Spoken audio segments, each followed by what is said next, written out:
So normally on Make or Repair we deal with electronics, but on this occasion a friend has given us some chess pieces, one of which is broken, to see if we can do some sort of repair on them.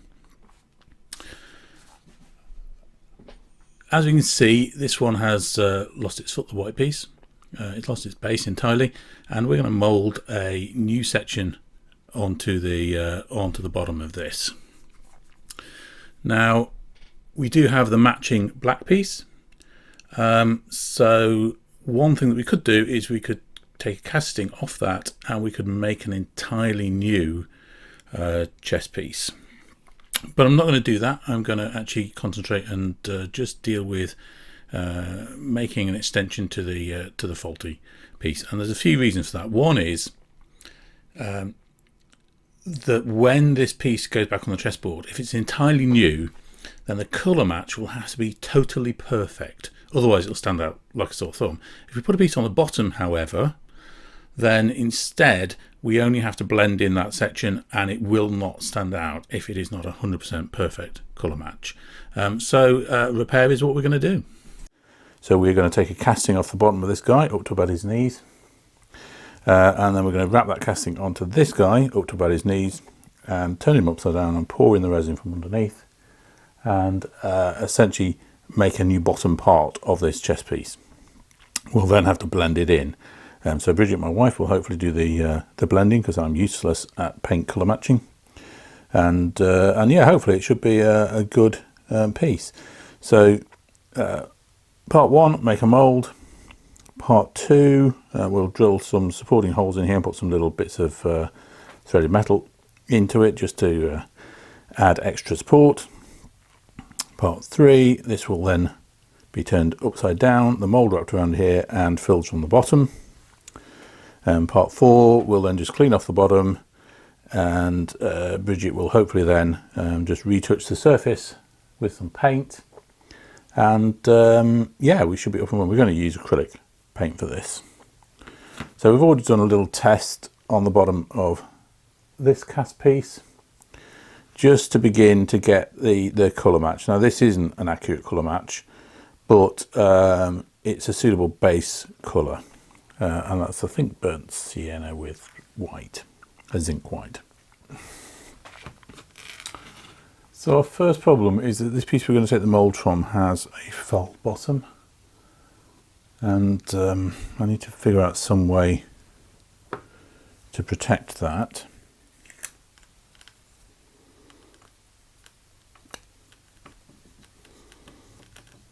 Okay, so it's just a piece of sellotape on the bottom. I'm going to wrap this around the edge.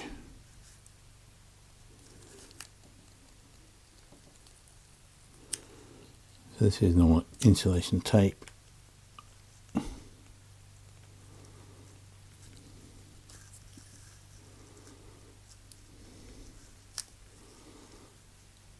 I'm pulling it really, really tight. So I'm just going to go around a little bit more. There we go.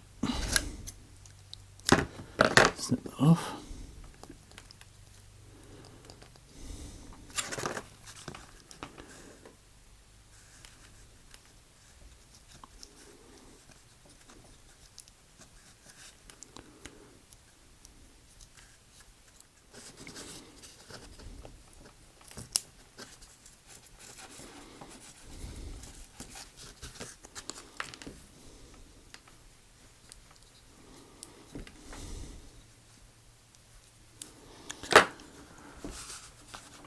Okay, so I'm pretty happy with that. I've got a piece of sellotape across the bottom, and then insulation tape around the edge, pulled on really tight so it's actually curved itself over the rim. It's not perfectly flat, but it's about as flat as I'm going to get.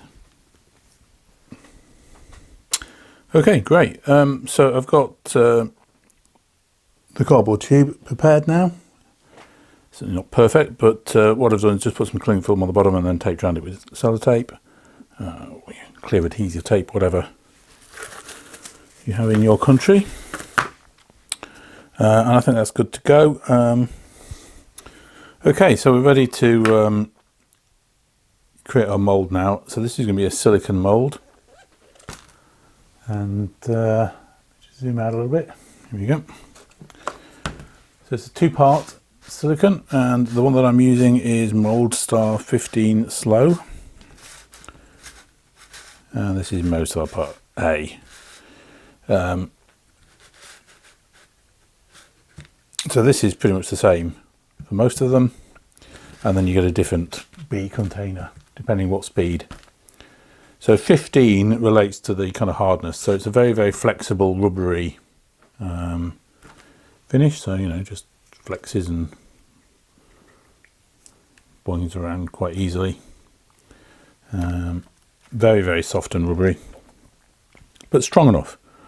You can get a 30, which is a bit harder, and a 45 or 60, which is even harder if you're doing something that needs that extra strength. And yeah, you can use this to make large flat surface molds as well, like textured surfaces, if you are into making, I don't know, brick patterns on things. This is not a food safe version. They do a food safe version if you want to do icing, and they also do a hot heat resistant version, so you can make molds for things you can put in the oven or in the freezer or whatever. So this is pretty straightforward. It's 50-50, exactly the same amount of the two. So I'm going to mix it in this. This is an old, I was going to say it's a yogurt pot, but I think it was probably a pudding. Nothing quite as healthy as. So I've just literally marked on 2 lines. So I marked on line for how much stuff I think I might need, which is probably too much, and another one halfway up. And yeah, I'm literally just now going to pour in part A and part B. So it just needs a little stir beforehand. Now I've used this recently, so it doesn't need too much stirring. If you haven't used it for a long time, you'll feel it's a little bit harder at the bottom, and that you do need to do a little bit of work just to ensure it's okay. And I just need a bit of, well, I've got a bit of cardboard there. I just need something so I can just scrape off the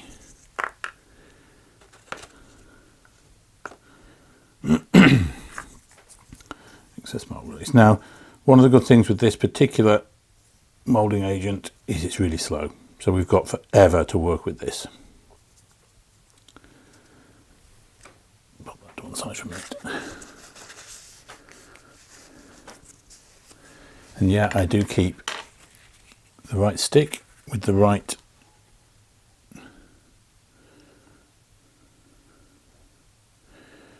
put that in just so it reaches level. You don't have to be totally accurate with this stuff, but you know, pretty good.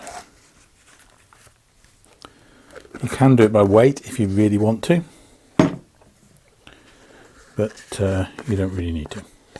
Yeah, that's good. Yep, that's good. So again, we'll just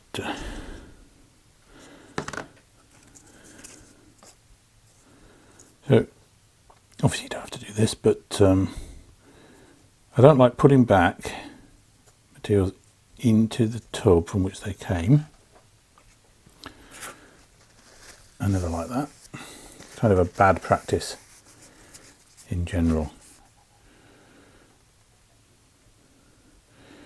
If you want to wear gloves with this, obviously you can. Just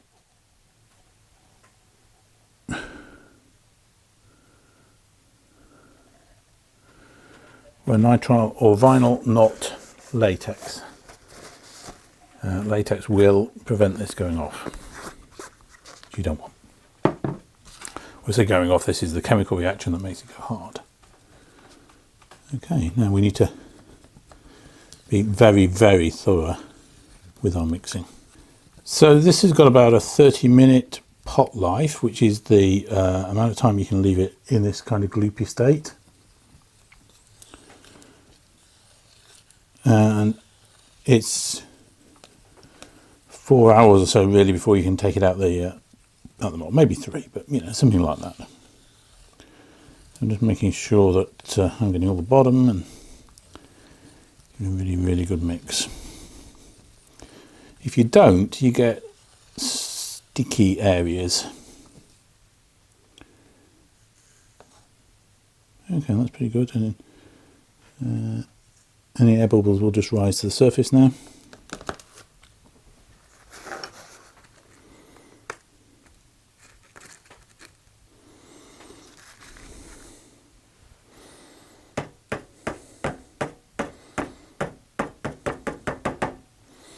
Okay, so that noise is me just tapping it just to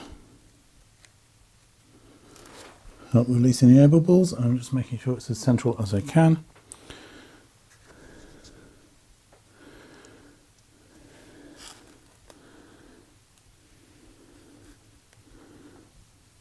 We pour it in from one side.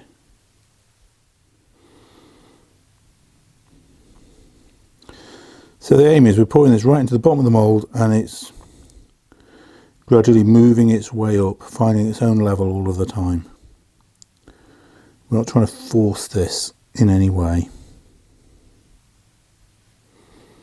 So now up to his knee. I've still got a little bit left, so I'm just going to go a little bit further. And there we have it. We're done. So we can just leave that now for 4 hours. And that will set. Let me just zoom in a little bit if I can. Yeah, hopefully from that you can kind of see that the liquid is right into all of the nooks and crannies and will make a perfect mould. Okay, so while that's sitting there drying, I've done another bit of work, which is just preparing the base of this broken one. So I'm scratching the whole surface to give it a better key, and I've drilled a hole into it about, I don't know, 1/2 inch, 15mm, something like that, which I've threaded M4, and I've inserted a piece of M4 threaded. I wanted to put a second hole in here, which is at a slight slope. So these are about, what are these, 3mm holes, something like that, 3.5mm. So this is stainless steel. It's been inserted, threaded in, screwed in, and it also has a little bit of super glue just to hold it in place. So I'm just going to do a little bit more scraping on the bottom just to make sure there's plenty of surface area and surface key for the other material to stick to, because we're not gluing it, we're actually bonding it directly to it. Anyway, well, let's see how that goes. Okay, here we go then. It's been 4 hours, and feels a little bit softer on the bottom, to be honest, but generally it feels set.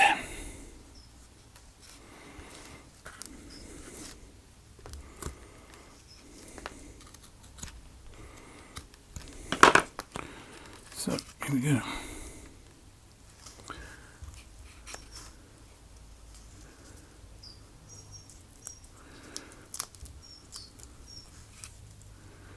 Okay. So far so good. There's a little bit of tackiness around the bottom. I think that might actually be more to do with the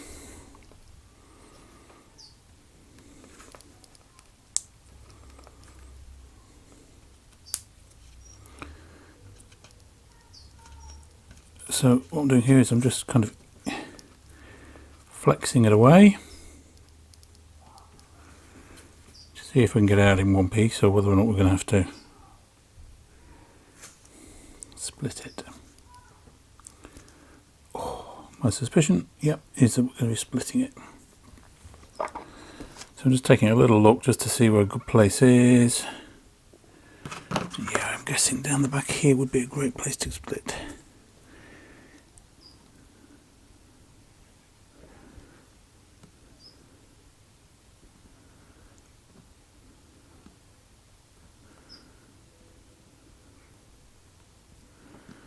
I've been very, very careful, because I do not want to scratch the original. Okay.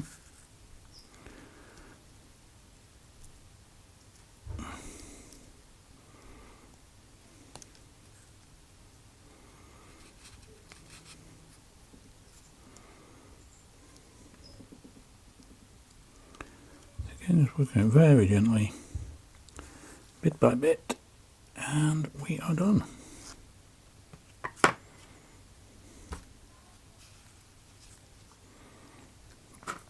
Okay, so that's done well. Pleased with that. Just strip off the protective coating from this one now. And that one is as good as gold, no problem at all. So I'm just kind of positioning this inside now, trying to make sure that I get it nice and tightly fastened up, and I think we're about there with that.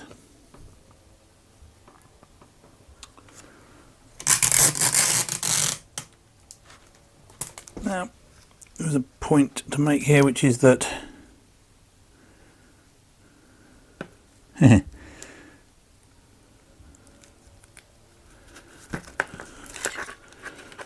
sellotape doesn't actually stick very well to this stuff, and go all the way around so that the sellotape can stick to itself.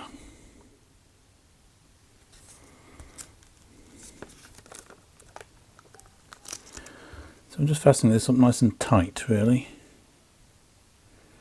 I do not want this to slip at all, and I'm just going to get something to try and tighten it up a little bit more.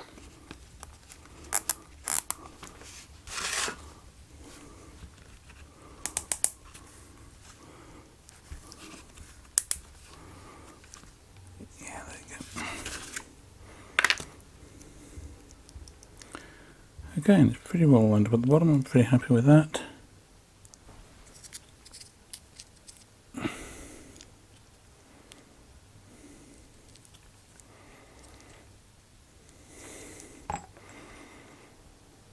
Okay, so I'm going to just sit it on top of that little jar. Okay, so I've put a little bit of talcum powder in the bottom of this pot. This is the smallest pot I've got. So actually I'm going to make a little bit extra and do another casting at the same time.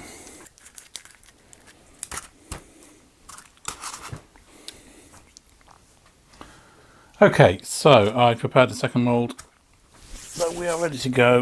So I'm going to make a total of 14 millilitres. So I've already shook this, and I'm just going to use a syringe to suck up 7 millilitres of this particular one. There we go, 7.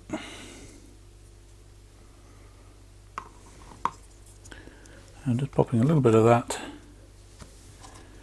in to get started, and we'll just mix the talc up to make a bit of a paste. So it's important that you mix the talc first with part A, just to make your paste. If you just add talc to the powder to the resin as you're mixing it, then what will happen is you'll end up just with lumpy bits of talc here and there. And we'll just put the rest of that in at this point. And yeah, you do need to keep your syringes separate, and your lids separate, and everything separate, because you cannot contaminate the two bottles.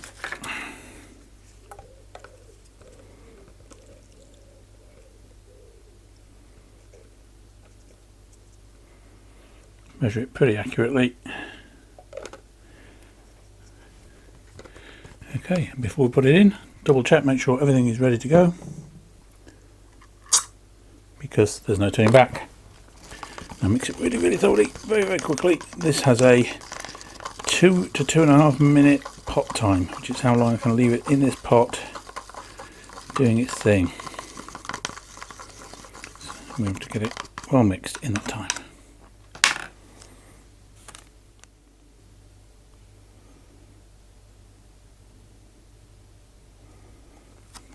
Did actually take a tiny bit more than I expected. That is fine. There doesn't seem to be any resin dripping down, which is exceptionally good news. And adding the talc does just make it a little bit more viscous. Okay, so sorry about the camera position there. This is now turning white because it's beginning to go off. It takes about 15 minutes. That's all to go off fully and be ready to be extracted. Yeah, so I've cleared away my desk because I want clean stuff now rather than the cardboard that was there just to protect it from resins and drips and things. A little bit of excess has come out fine and come out of the mould okay, so that tells me that this stuff is also ready. So it is useful just having 2 or 3 millilitres extra. I mean, you can't get it exactly right for your pour, so make a few millilitres extra, pour it into something else, and then you can use that as a test to make sure that it's gone off properly. So let's just cut these cable ties.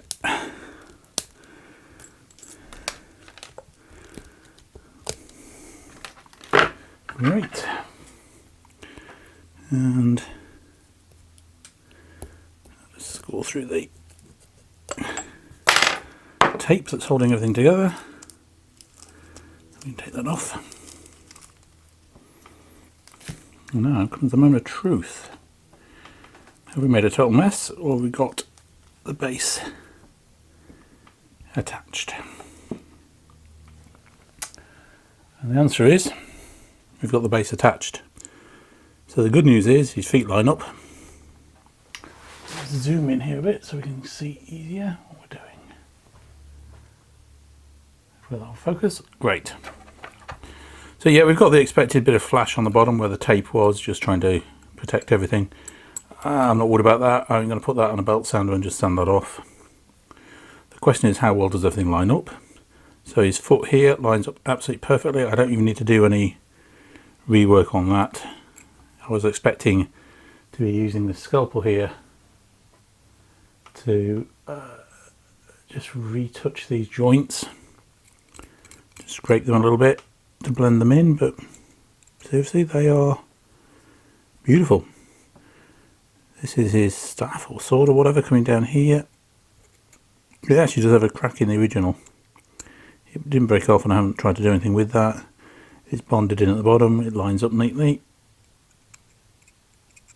You can just feel the edge. Taking that off now, it's not there anymore.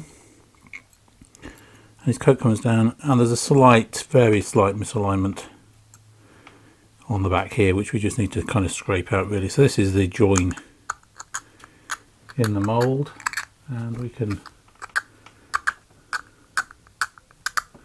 take the worst of this out just using the scalpel like a scraper.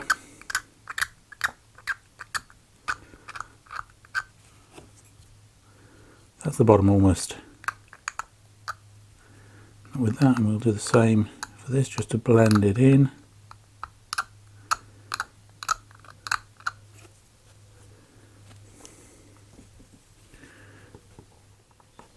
So for example, there's a very small ridge.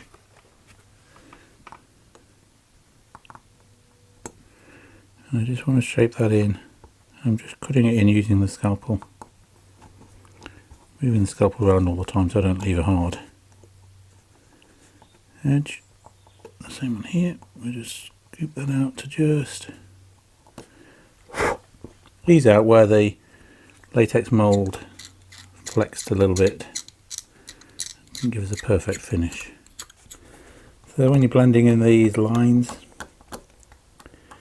where they join on the mould, misaligned fractionally, then you do kind of need to work across a wide area because you've got to blend it in to the surrounding. And things like undercuts need to look like true undercuts. Now it's moulded really well, and you can't complain about that. Oh, okay, so I've just spent a couple of minutes in the garage just flattening off the bottom. So I just got some 80 grit aluminium oxide paper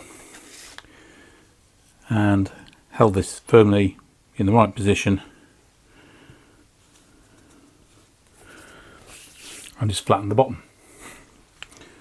So they just sit next to each other quite happily.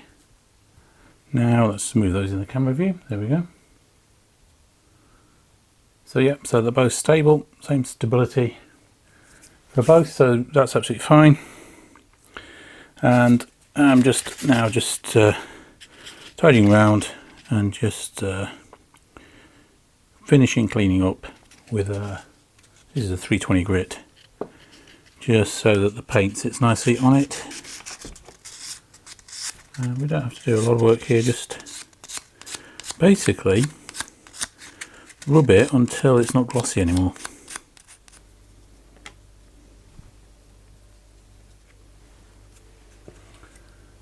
So in terms of colours, this is a zinc white. We've got a titanium white as well, but I think that looks a little bit more bluey white, and I'm not quite sure about that. This is burnt sienna, and so that's a green. This is a burnt sienna, and this is a raw umber. And I'm not 100% sure what we need.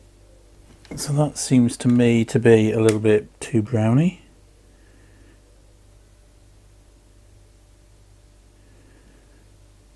Truthfully, I can't really tell the difference a huge amount between these.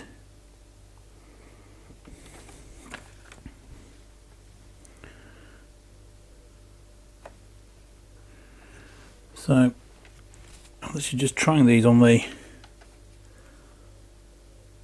test piece just to see how they go, and I'm going to make them a little bit lighter than this. It's not bad actually, that. A bit more lightness into that, just see how that looks. So I think that's probably not a bad colour for the base coat. So I'm going to get this put on.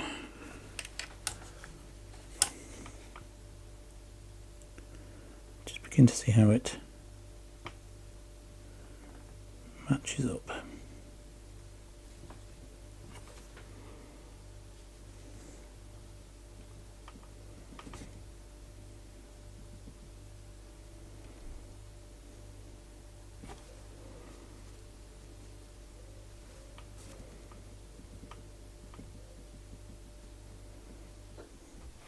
So I'm not trying to get the whole colour all in one go, I'm just trying to get it vaguely matched.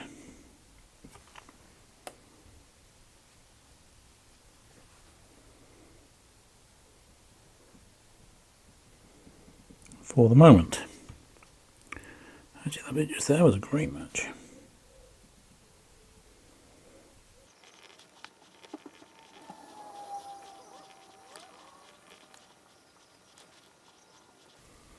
For the bottom, I don't really need to do this because I'm just going over the edge, just because there will be a bit of felt attached to it. But so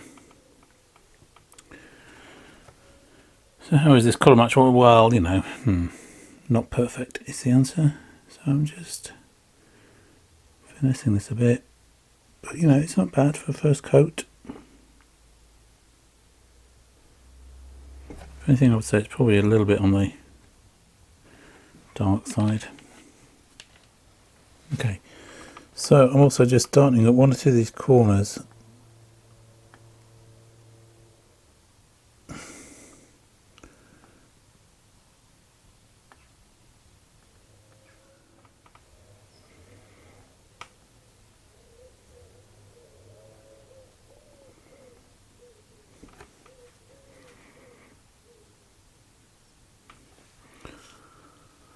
So you can see on the actual detail that there's kind of shade added into the pits. This isn't actually just, I mean, there probably is some muck in there, but it's not just muck. Part of it is added to give it a little bit of texture. So we're just going to do the same.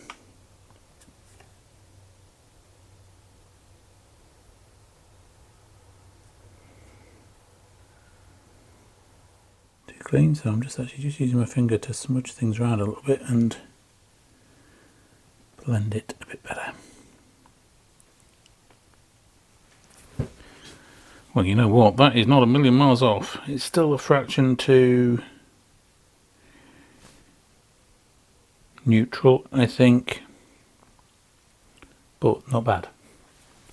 So with drying, it's changed colours slightly and the match is pretty close. In fact, it's so close I'm not going to try and adjust it because I'm only going to make it worse. We can see the kind of surface texture that just scuffing it with my fingers at the end added there, and that's a job well done, I think. Hopefully our friend will be happy with the end result. So if you enjoyed this, please give it a thumbs up. Please go ahead and subscribe, and of course leave some comments down below. I've put links into the products that I've used in the notes.